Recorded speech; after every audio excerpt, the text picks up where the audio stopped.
মাংসের দাম কেমন জার্মানিতে? এখানে হচ্ছে আমি গরুর মাংস নিলাম 11 ইউরো করে পার কেজি, তো হচ্ছে প্রায় 1200 গ্রামের মতো পড়ছে। এটা 13 ইউরো 9 সেন্ট। আর মুরগির মাংস পড়ছে প্রায় 1 কেজি 2.90 করে, সো এটা আসছে 2.84। তার মানে গরুর মাংস আবার ডিফারেন্ট প্রাইসের আছে। 7.5 ইউরো আছে সর্বনিম্নটা, এখানে হাড্ডি বেশি। আর এটা হচ্ছে 11 ইউরো করে, এখানে হাড্ডি একটু কম। তো বাংলাদেশে প্রায় 1600-1700 টাকার মতো পড়ে পার কেজি, ভালোটা নিতে গেলে।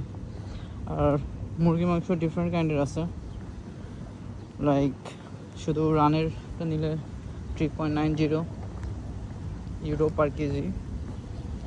আরেকটা আছে হচ্ছে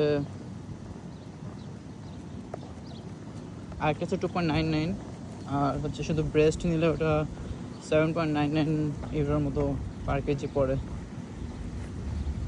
আর এটা পুরো টার্কিশ শপ থেকে নেওয়া, এটা হালালভাবে জবাই করা গরু মুরগি দুইটাই।